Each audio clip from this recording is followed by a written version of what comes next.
All right, guys, here's the Browning Silver. So, love this gun. This gun's amazing. And you know what? This finish always caught my eye with that FD Cerakote and the old school camo. So, I always thought that camo was cool. And what's neat about it is because they're bringing it back, it's sort of timeless, so to speak, so you get the new real tree or the new shadow grass or the new whatever. What happens is they come out with a new one in a couple of years and poof, you're obsolete. But you know what? That camo was used 40 or 50 years ago. It's back today. It's timeless. So I love this gun. I love this finish. Do I think it's perfect? The answer is no. Okay. Said I really wish it comes with a shim kit. I don't need it, but there is a way to figure it out. So just do some research, and I've talked about it before. You can use shims from other Browning shotguns. I'm not the guy to answer that question because I haven't done it. I know other people have done it. Maybe it requires a little bit of trimming or sanding or something. But at the end of the day, it can be done. I just don't know which ones to tell anybody to use if you need it. The other thing is, that would be one of the major things, I guess, if the gun doesn't fit you. But if the gun doesn't fit you, maybe you shouldn't buy it. Planning on, buying shims you don't have, or you don't know to use, right? Because, like I said, I know it could be done. I know other people have done it. I just don't know what they're using exactly. So the main thing is the charging handle really kind of sucked on this gun. So I put a Grumpy duck band with the black Cerakote. It's a nice charging handle, works great. I love these duck band charging handles too. I think they knocked it out of the park on that one. And then this button. Well, this button is so small and it's real close to the surface. So I'm going to close the action so it'll be loud for. But when you close it, look how tight it is to the receiver. So I have a solution to that, and I originally wanted to spend a little bit extra and put in something a little bit fancier. So I ordered a Briley button, but I ordered that in the middle of December and it still isn't here. I don't know what they're doing, man. I don't know what they're doing. They are slow as molasses, and I've called so many times, and they keep telling me it's going to ship, it's going to ship. At this point, I'll probably just get a refund. So, I've got another option. Nordic components. Okay, this is also a USA-made button. I don't think it's as large in diameter, but it is a nice anodized aluminum button, and this actually fits a bunch of different guns. So I actually thought about putting one of these on the Gold 10, and I may end up doing it. So this is made in the USA. It was less than 20 bucks shipped to my house. The only downside is you have to drill and tap a hole in the center of that button. So if you're not comfortable doing that, this probably isn't the job for you. You could always, pull this button out, take it to a gunsmith, and have them do it for you. If you order a Briley button, you can send them the gun or just the button. You'd have to disassemble it, and they can drill and tap and obviously install it. So that's really up to you. But I've had this laying around. This is a screw that they want you to use. It's a 632. Probably should be metric, but I'm not really that worried about it. I had this sitting in the toolbox upstairs, so luckily I had that, because I don't use a lot of standard taps and dies because everything's metric, right? I mean, it's 2024, so luckily I still had that sitting around from a project, but that's just a little 632 screw they want you to drill and tap. So let me open this up here real quick. So this is what the kit comes with. Comes with a nice little turned black anodized button. And, if you compare it, the button on the receiver, it's much larger. So like I said, this is a screw it comes with. If you really want it to be metric, you could go get a metric screw that, fits inside this button and drill and tap it to whatever you want. So, I mean, you don't have to do it my way. I'm just going to use what's here. I'm not worried about if I had to go to a metric screw. I easily could, so I'm just not worried about it. But I'm going to take this button out. So I'll quick show you how I pull the button out, and then I'm going to go drill and tap it. So stick around if you want to attempt to do this yourself. All right, guys, to get this latch out, there's a slot in here. Okay, take your screwdriver and just push the little pin to the side. Okay, I was trying to show it, it's really hard, but right there's that slot. Okay, and just take the screwdriver and real lightly, because there's the pivot pin right there, and just push that to the side. Put your hand or something behind it because it'll fly off. Let me get that pin out. I'll be right back. So that's the pin, okay? And that's what's holding that pivot pin from coming out. So obviously I'll save that to the side. And then getting it out, this is the easy part. At least it is easy, it's just tough on camera. So the pivot point is, you know, right here where you could see the pin. And I'm going to use a paper clip, and you just want to find that kind of happy medium. There's a hole in here. Get that hole started with the paper clip. You can use an Allen wrench. It doesn't really matter. And the reason I'm pushing all equal tension on it is so that I can push that pin out. Okay, here comes the latch. Keep in mind this is under tension, and here's some metal bits that all kind of go together. Okay, and here's the spring. So I've got a couple components here. So like I said, if you're not comfortable working on your own stuff, that's okay. But this video is for the folks that aren't worried about it. So I am going to go and drill this out. I'm going to find center, and then I'm going to drill this out and tap it. So that's the old button. Now, some guys I was seeing was not using this little urethane that belongs here under the gun. Some were using it, some weren't. That's up to you if you want to use it or not use it, so that the button would stick out further. You know, that's there to protect metal on the gun. So I would personally leave it there, but that's your call.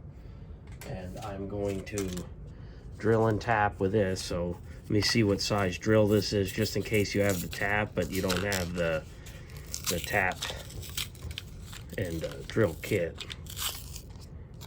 And obviously I'll use a smaller drill anyway. This is a number,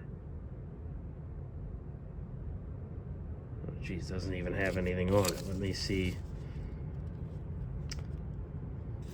They don't even tell you. I'm not sure what size drill that is. It doesn't say anything on the package. It's just a drill that is obviously meant to be the final size before you tap it. So anyways, let me find center on this button, and then I'll get to drilling. All right, guys, so I was taking a closer look. This is going to be easier than I thought. So if you look, this is already tapered, and this finding center is going to be very easy. It already was started. Obviously, it's part of this design. So I'm actually going to drill it from the back side. And we'll go from there, and then I'll get to tapping. All right, I'm gonna head over to the drill press.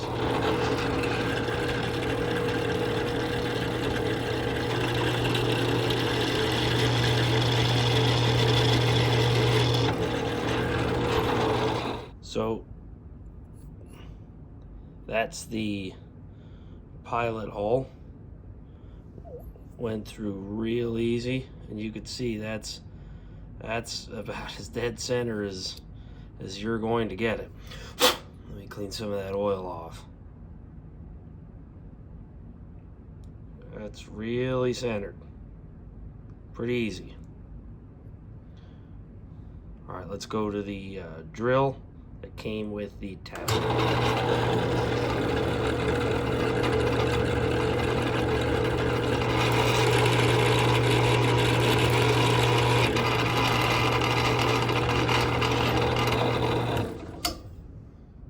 So that's the hole, dead center. It was easier than I was expecting. I thought that would be solid and I'd have to find the center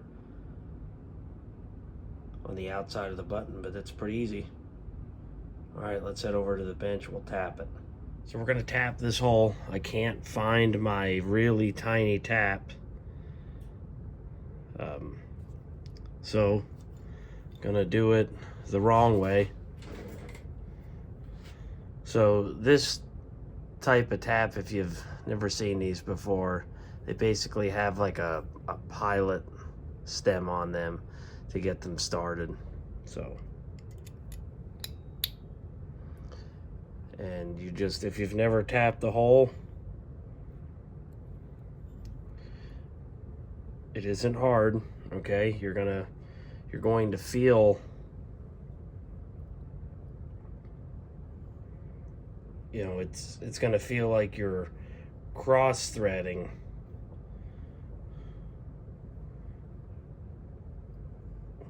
when you run the tap in properly.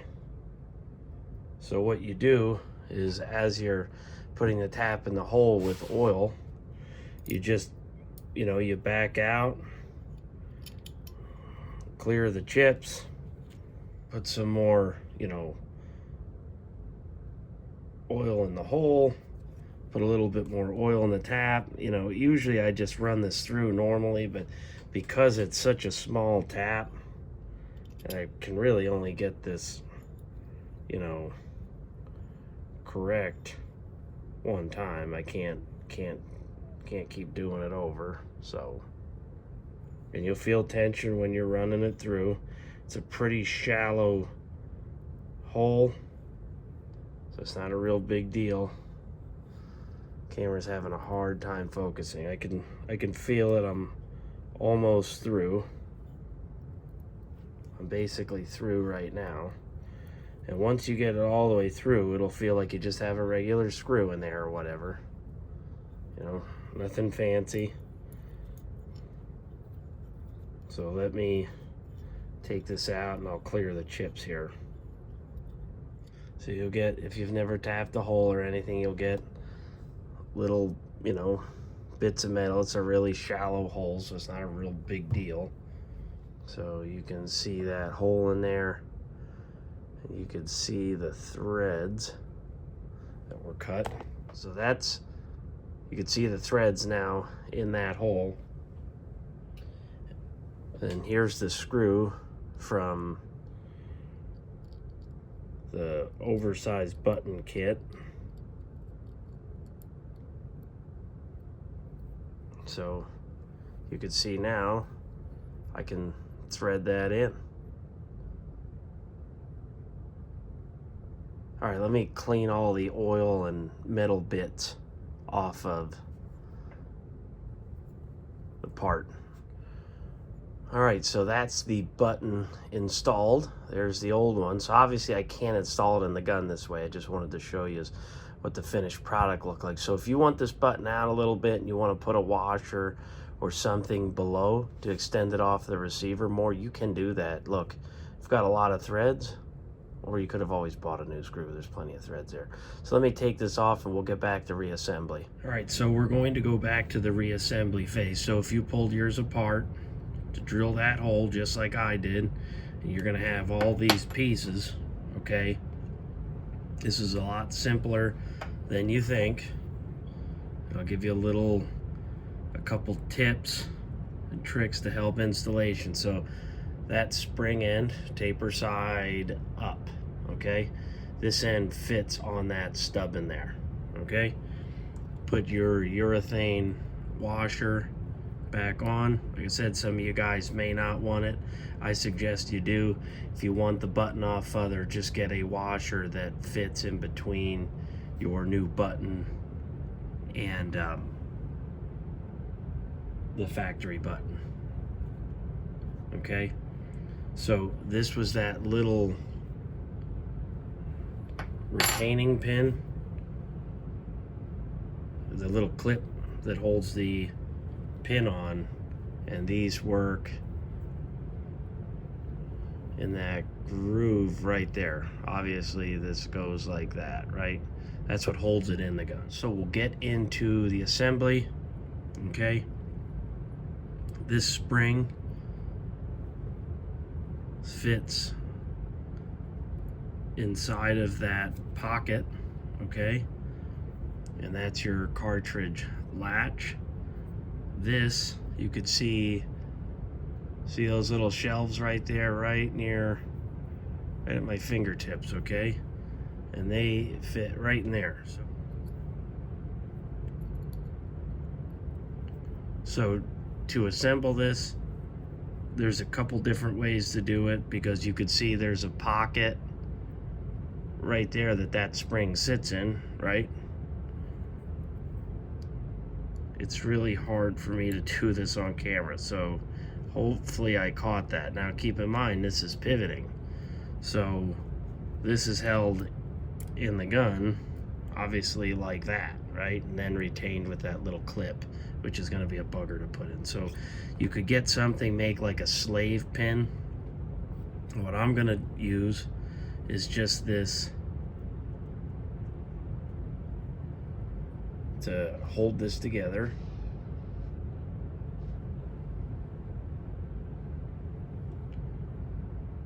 So I'm going to hold this together. If you had a small pin that you could use, you know, like you find like something small that's similar diameter, cut it down, it would probably make this easier, but I'm going to show you the best that I can. So this is going to be really hard for me to show you guys, but you know, taking that pin out, it's the same way you put that in. You just get it started in the receiver. Like I said, this is really tough to show on camera, okay?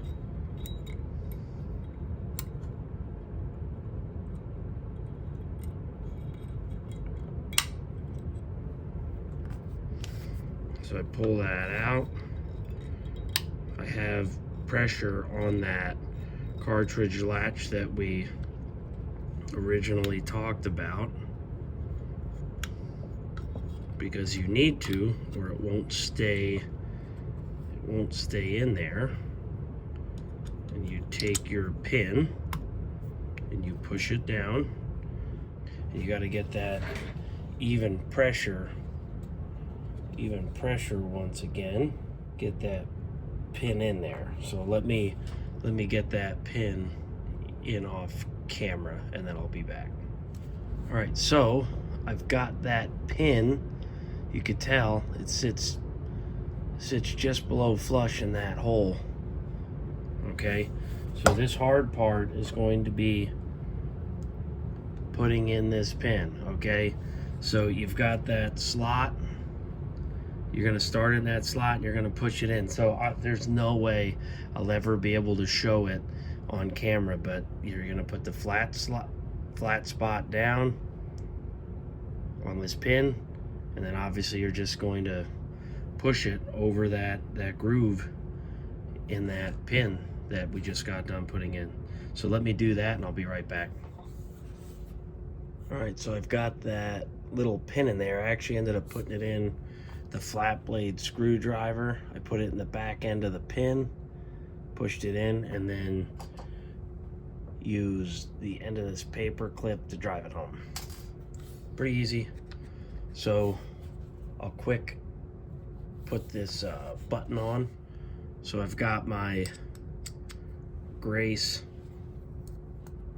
gunsmith screwdriver set. This thing is not cheap, but it is awesome.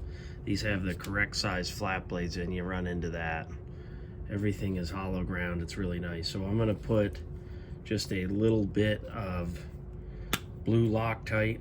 This is the chapstick type. It's the medium.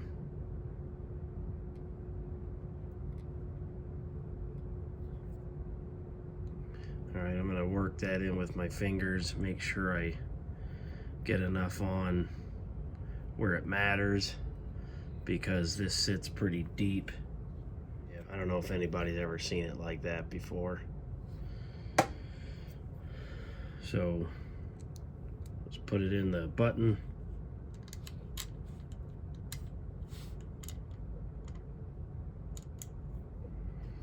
Like I said, that's a 5/64.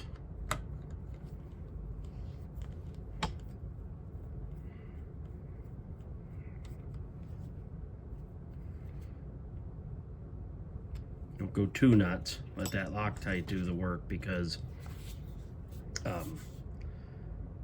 well, it's not a lot of metal and it's a really tiny screw. Luckily it's not like ultra fine thread like what I just did for my buddy recently. I did a scope base on a Mossberg 500. It used darn 6/48, so you can't be going nuts. But yeah, that's a lot nicer. We'll see how it works.